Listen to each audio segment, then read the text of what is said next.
الله الرحمن الرحيم.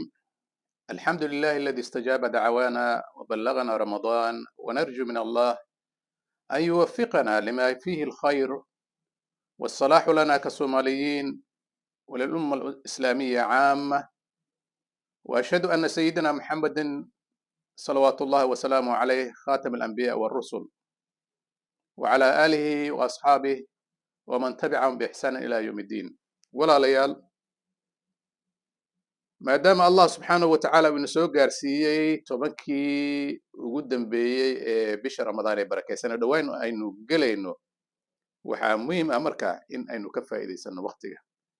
iyadoo waktiga oo dhan inta cimrigeennaba uu yahay qaali uu yahay, oo ay fiican tahay in waxyaabaha wanaaga aanu ka shaqayno iyo wixii wadooyinkii allah uu inoo jiideeyey rasuulkiisa maxamed salaamullahi caleyh fariimihii uu noogu soo dhiibay in ay inkastoo ay wanaagsan tahay haddana bisha ramadaan uguma jirto, waayo waa bil acmaasha allah subxaanahu watacaala uu noo laba jibaarayo iyo wax ka badanba intaas, oo ay kusii jirto waliba leylatulqadr oo ah habeen ka khayr badan kun habeen. haddaba maanta walaalayaal waxaan u soo galay in aan xoogaha yar ka iraahdo ama aan kasoo yar halqaafo leylatulqadr waxa ay tahay.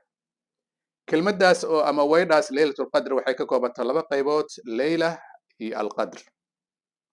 qadarku micnaha waa tadyiiq, laakiin leyl waxaan u saaraynaa laba qaybood ayaan u kala saaraynaa. leyl micno ahaan xagga luqadda markii loo fasiro leyl waxaa loo yaqaanaa oo ay macruuf ay ku tahay waa aminta gabolka uu dumo ama qoraxda ay dhacdo ilaa iyo fajarka inta uu ka dhalanayo ayaa waxaa loo yaqaanaa leyl. ama istilaaxi sharci marka la yidhaahdana leyl waxaa loo qaybiyaa oo laba qaybood ayaa loo qaybiyaa. cinda annaas waa qeexitaankii hadda aanu soo sheegnay oo ah qoraxdu marka ay dhacdo ilaa fajrka intuu ka dhalanayo. ama cinda allah wa cinda malaa'ikatihi leyl waxaa loo yaqaanaa salaada casrka kadib ilaa iyo fajarka inta uu ka dhalanayo, sida ka sugnaatay suubanayn maxamed ahaa salawaatullahi wasalaamu caleyh ee uu yidhi waxaa jirta malaa'ig isu kiin bedelaysa, malaa'igna waxa ay soo degaysaa buu yidhi suubanayn maxamed ah salawaatullahi wasalaamu caleyh, galabtii ayay soo degi waxayna idinla joogaysaa ilaa iyo fajarka inta uu ka dhasho. malaa'igtaas waa malaa'ikatuleyl oo habeenkii ayay soo degayaan. habeenka micnaha markaas waxay la micno tahay inuu ka bilaabanayo casarka ilaa iyo fajarka inta uu ka dhalanayo. ama malaa'ikatu nahaar suubanayn wuxuu yidhi malaa'igta labaad ee soo degaysa waxay tahay waa malaa'ikatu nahaar, iyaguna waxay soo degayaan salaada fajarka ilaa iyo waxay idinla joogayaan salaada casarka ay idinla joogayaan. walidalik suubanayna xadiiskiisa waxa uu ku yidhi isagoo nagu bogaadinaya oo nagu boorinaya in aanu aad u ilaalino waqtigaasi, in aanu si aada usii dhowrno weliba labadaas salaadood ee dhacaya waa fajarka iyo casarka. wuxuu nagu yidhi oo xadiis ka mid ah xadiis uu ku sheegay man salla albaradayn dakhala aljanna, ruuxa tukadaa labada harqabow waa fajarkee iyo casarka markay haddana qoraxdu ay yara qabowdo, dakhala aljanna, jannada ayuu gelayaa ayuu yidhi suubanayn maxamed ahaa salawaatullahi wasalaamu caleyh. marka haddii aanu ka nimaadno marka xagga leylka haddii aanu ka nimaadno leylatulqadr, alqadr isaga waxaa la yidhahdaa atadyiiq, waa ciriirin oo la ciriiriyey ama habeenkii curjinta u saaxiibka ahaa. marka sababta loogu magac daray ama asbaabaha loogu magac daray habeenkan leylatulqadr ayaa markaan aan u gudbayaa. leylatulqadr sababaha loo yiri midda koowaad waxa ay tahay allah subxaanahu watacaala waxa ugu magac daray habeenka leylatulqadr maamuuska sare iyo darajada sare ee habeenkaas ay xambaarsan tahay. sababta allah subxaanahu watacaala waxa uu soo dejiyey kitaabkiisa qur'aanulkariimka, oo qur-aanka waxaa laga soo qaaday habeenka leylatulqadrka waxaa laga soo qaaday lawxulmaxfuudka ayaa laga soo qaaday, waxaa la geeyey markaasi oo malaa'igta allah subxaanahu watacaala ay geysay oo lagu amray inay geeyaan samaa dunya bayt alciza ayaa la dhigay. kadibna nabigeenna 23 sannadood ayaa hadba sababaha iyo munaasabada sida ay tahay ama dhacdada hadba ay muxuu ahaa ay xambaarsan tahay ayaa allah subxaana watacaala malakul jibriil ugu soo dhiibay oo sidaasi qalbigiisa lagu gelinayay. sababta koowaad waa sababtaas. sababta labaad maxay tahay marka? sababta labaadna waxa ay tahay allah waxa ugu magac daray laylatulqadr waayo waa habeen ciriiri fara badan uu jiro, waxaa la yidhahdaa leylatu tadyiiq. waa sababta labaad. waayo waxaa soo degaysa malaa'igta allah subxaanahu watacaala oo ay usoo degayso ardada ayay usoo degaysaa. arlada ayay usoo degayaan si ay kala qayb galaan muslimiintaasi u taagan qiyaamuleylka in ay kala qayb qaataan oo ay u hambaliyayaan u tahniidayaan. sababta labaadna waa sababtaas. marka subaneen maxamed ah salawaatullahi wasalaamu caleyh in habeenkaas uu jiro ciriiri fara badan ayaa qisadii markuu ka hadlayay habeenkii la dheelmiyey ee micraajka waxa uu sheegay subaneenna in markii samooyinka malakul jibriil uu la sii raacay oo ay aadayeen ay fuulayeen xagga samooyinka waxa uu yidhi ma jirto meel ka mid ah samada oo aad ka helayso meel bannaan aad ka helayso. wuxuu yidhi 4 farood xitaa waxaad arkaysaa 4 farood in lagu qiyaasay muxuu ahaa bed ah waxaad arkaysaa malag taagan oo rukuucaya ama sujuudaya. marka maxaad u malaysaa marka habeenka malaa'igta allah subxaanahu watacaala haddii ay usoo degto dhulka ay usoo wada degaan la soo dejiyo ciriiriga jiraya ama curjinta dhacaysa maxaad u malaynaysaa marka? marka sidaasaa loo yiri. marka waa sababta labaad ee laylatulqadr sidaasaa loo yiri, malaa'igtaa soo degaysa iyo ciriiriga faraha badan habeenkaa dhacaya. sababta saddexaadna maxay tahay marka? sababta saddexaad ee laylatulqadr loo yiri waxa ay tahay ahlul cilmiga ayaa waxaa laga qariyay habeenkaasi waqtiga uu dhacayo ama xilliga uu dhacayo. marka sababta saddexaadna taasi ayay noqonaysaa oo ahlul cilmiga ayaa allah subxaanahu watacaala waxa uu ka qariyay habeenka laylatulqadrka ah iyo waqtiga uu dhacayo allah subxaanahu watacaala uu ka qariyay. sababta afaraadna waxa ay tahay habeenkan laylatulqadrka waxaa loogu magac daray waxa ay tahay waa habeen allah subxaanahu watacaala ruuxa uu waafajiyo uu halaysiiyo uu mutaysanayo qadar ama darajo sare uu ku dhex yeelanayo bulshada muslimiinta dhexdeeda ah.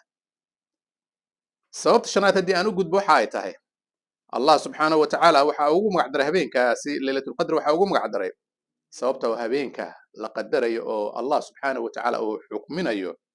dhimashada inta dhimanaysa shar iyo khayr wax kasta oo dhacaya sanadka nolosha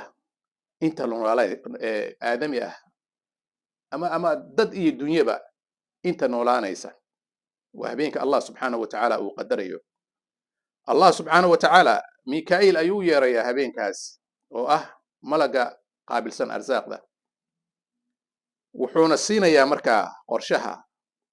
risaqa iyo qaabka uu fulinayo oo ay helayaan waxa nool iyo waxa noolayn ee dhalan doona intaba. allah subxaanahu watacaala waxaa sidoo kale malakul mawt uu ku amrayaa habeenka isaga ah iyo malaa'igta la shaqaysa howlaha la xiriira geerida oo waxaa la qadarayaa inta ay ku imaanayso geerida ay ku imaanayso ama dhimashada ay ku imaanayso sanadkaas ayuu allah subxaanahu watacaala uu qadarayaa. sidoo kale allah subxaanahu watacaala waxa uu qadarayaa arwaaxda malaa'igta qaabilsan arwaaxda inay gaarsiiso jasadka. sidoo kale waa habeenka allah subxaanahu watacaala ee uu siiyey rasuulkeenna maxamed ah salawaatullahi wasalaamu caleyh oo rususha midka ugu fadliga badan ah. waxaa sidoo kale habeenka sababta uu ku matay magacaasi ay tahay allah subxaanahu watacaala waxa uu soo dejiyey kitaabkiisa qur'aan kariimka oo ah kutubada laga soo dejiyey xagga samada kutubta samaawiga kitaabka ugu fadli badan. sidoo kale waa habeenka kitaabkaas isaga ahi lagu soo dejiyey ummadaha ugu khayrka badan ummadaha allah subxaanahu watacaala uu dhaxal siiyey dhulka ama arlada uu dhaxal siiyey oo ah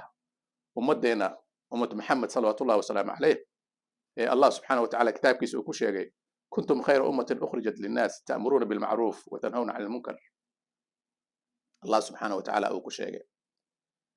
هذا بهدي أنو كن ما أنه أسبابها وأنو سو شيء نقي حدي وحنو هري مركها أستامها لو قرتها بينك ليلة القدر كان ليلة القدر كهبين أستامها لو قرته وحكم ذا هبينك وهبين محوها صمد أي افتين بدنته oo wax ciyaama ah ama wax daruuro ah waxba aanay lahayn waa habeen aad u iftiin badan midda xigta habeenka waxaa lagu gartaa in uu da'o roob yar ama roob fara badan micnaha habeenkaasi waxaa da'aya roob ama ha badnaado ama ha yaraado ayaan ula jeedaa sidoo kale habeenkaasi waxaa allah subxaanahu wa tacaala uu xirxirayaa shayaadiinta iyadoo shayaadiinta la xirxirayo bisha ramadaan ee barakaysan sida nabigeena uu ku sheegay xadiistiisa uu ku sheegay ee ka sugnaatay haddana habeenka dhaqaaq oo dhan ayaa laga joojinaya wax dhaqaaq ah ma jiro shayaadiin dhaqaaqaysa ma ay jirto marka astaamaha lagu garto habeenkaasi astaamaha ayaa ka mid ah waxaa kaloo ka mid ah xidigaha yaryaree hadda aynaan arkaynin ee aan inoo muuqanayn ee u baahan marka aan rabno inaan eegno bikaaco iyo waxyaabahaas in aan u adeegsano ayaa habeenkaas waxay u muuqanayaan sida dayaxii oo kale kugu muuqanayaan subxaan allah marka waa astaamaha lagu garto laylatul qadarka ee iyagu dhacaya habeenkii waxaa jirta marka astaan dhacaysa iyadana subaxi habeenka laylatul qadarka subaxiisa ayaa dhacaysa astaantaas maxay tahay astaantaas waxa ay tahay qorraxda maalinta laylatul qadarka ee subaxa qorraxda dhalanaysa waxaad u arkaysaa si toos ah ayuu qofka bini aadamka markuu eego u arkayaa hadduu midabkeedu huruudi yahay si toos ayuu arkayaa hadduu caddaan yahayna si toos ayuu arkayaa waayo allah subxaanahu wa tacaala waxaa maalintaasi la qariyey ilayskii ka imanayay qorraxda ama shucaacii ka imanayay qorraxda ayuu allah subxaanahu wa tacaala ayuu maalintaasi qaranayaa marka wixii kulkii iyo ilayskii ka soo baxay qorraxda indhaha dhibayay ee marka qorraxda si saadan u arkayn ayaa maalintaasi ma muuqanayo sababta aan u muuqanayn maxay tahay sababta aan u muuqanayn waxa ay tahay allah subxaanahu wa tacaala acmaashii dadka mu'miniinta ah ee khayrka badneed habeenkaas ay sameeyeen nuurkooda ayaa waxa uu sii baxaya xagga samada loo qaadaya marka nuurkaasi wuxuu asiibayaa marka ilayskii qorraxda marka ilayskii qorraxda halkaasuu ku lumaya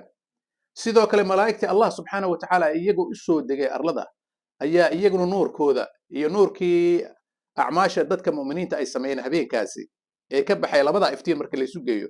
ayaa waxa ay qarinayaan ilayskii iyo shucaacii ka imaanaya qorraxda ee marka aad rabto si saan inaad u eegto qorraxda aanay ku suurtagelin ayaa subaxaasi meeshaasi muxuu ahaa effect garaynaya oo asiibaya saa darteed qorraxda waxay kugu muuqanaysaa si toos ah ayay kugu muuqanaysaa waa astaanta subxii lagu garto sababtoo ah waxaa ka sugnaatay suubanayn maxamed salawaatullahi wasalaamu caleyh in maalinta qiyaamaha ee siraadka marka la marayo in naarta jahannama ay hadlayso ay leedahay marka mu'miniinta ay marayaan war mu'min yahow iga leexo iga dhaqso ii dhaaf ay leedahay sababta maxay tahay waxay leedahay ifka kaa baxaya ee nuurka kaa baxaya waxa uu baktiyey ololka iga baxayay ayuu baktiyey marka dhaqso ii dhaaf ay leedahay marka naarta jahannama meesha ay muxuu ahaa ay ka cudubilaystay maxaad u malaynaysaa micnaha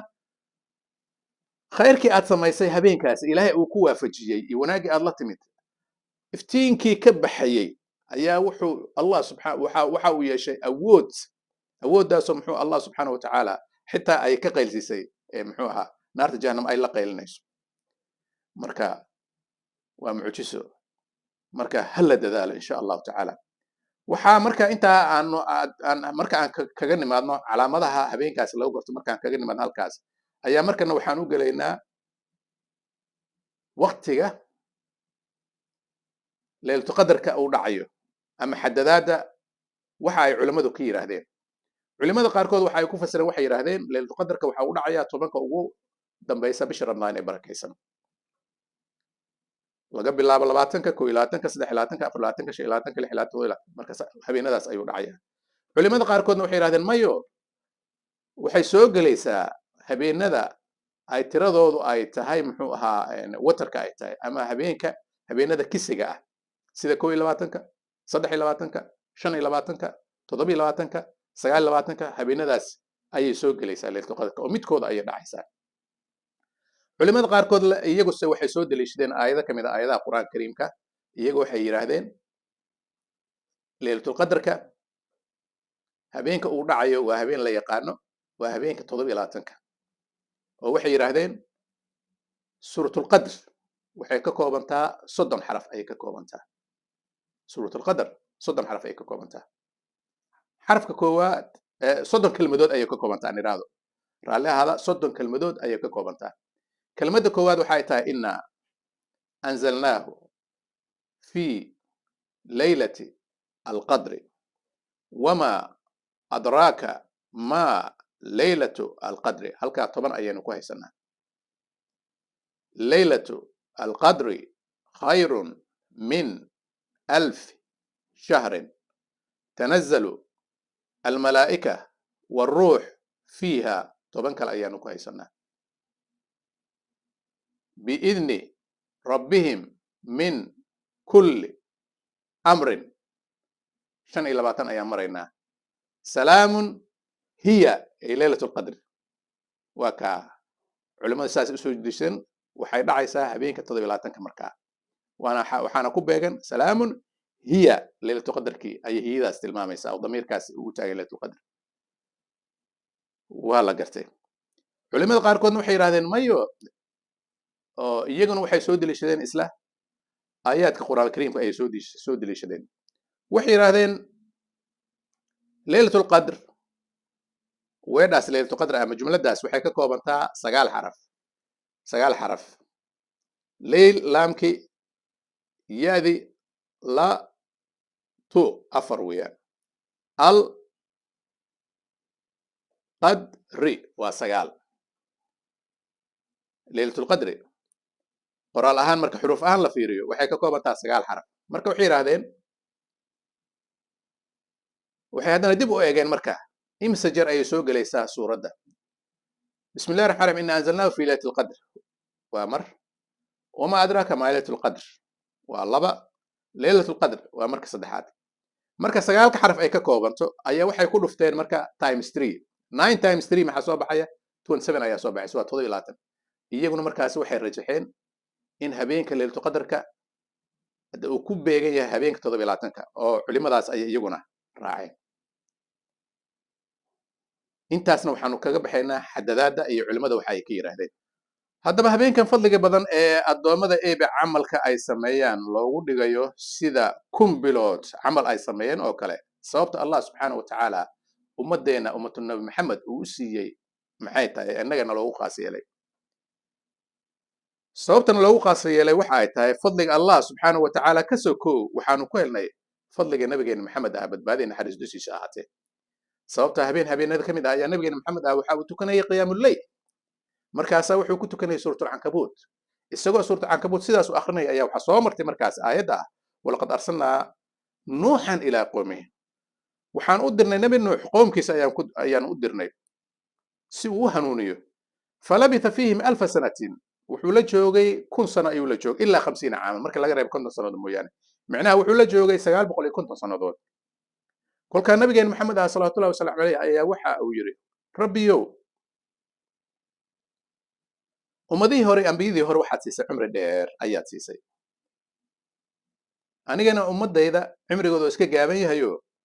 adigu 60ka ilaa 100ka wax gaara way iska yirihiin markaasuu rabbigeena waxa uu ku yiri ya muhammad inna a'taynaaka al-kawthar maxamed adigu waxa ku siinay al-kawthar inna a'taynaaka al-kawthar khayr farabadan ayaanu ku siinay fi dunya adduunyada waxaanu kugu siinay laylatul qadr oo ka khayr badan kun habeen aakhirana waxaan ku siinay kawtharki ayaan ku siinay xawdki ayaan ku siinay oo ummadaada ay kala cabayso marka walaalayaal 10kan soo socda si fiican xooga aynu u saarno hal lagu dadaalo ilaahana waafajiyo ilaahan ka baryana inuu nawaafajiyo habeenkaas khayrka faraha badan leh ee ka khayrka badan kunka habeen marka ramadaan kolka laga baxana maaha in dib loogu laabto ama cibaadada iyo camal falkii in la yareeyo maaha waa camalka in la badiyaa oo la sii kordhiyaa oo la ziyaadiyaa sababtoo ah mahmaha carbeed ayaa waxay dhahaysaa ama ay oranaysaa daqaatu qalbi lmar'i qaa'ilatan lah daqaatu qalbi lmar'i qaa'ilatan lah wadnaha garaactankiisa ee ruuxa bini aadamka wadnihiisa garaactanka ama uu bixinayo oo dhugtaas uu leeyahay waxay la micno tahay isagoo ku leh ina alxayaata daqaa'iqun wa thawaab ruuxa kan ee aadamiga ahow ka digtoonow nolosha waa daqiiqado iyo ilbiriqsiyo oo cimrigaaga wuxuu ka kooban yahay micnaha wax weyn ha moodin ama wax aad u fog ha moodin cimrigaagu iska jir waa daqiiqado iyo ilbiriqsiyo marka maadaama cimrigeena uu yahay daqiiqado ilbiriqsiyo oo marba ilbiriqsi laga jarayo daqiiqad laga jarayo saacad laga jarayo marka ogow in aad maalmahaagu inay hoos usii degayaan mooyaane inay kor u soconayaan ha moodin marka ha la dadaalo khayrka ha lagu dadaalo ramadaan iyo xilli kastoo aynu joognaba marka mawduucayga maanta inta ayaan kusoo gaabinayaa wassalaamu calaykum waraxmat ullahi wa barakaatuh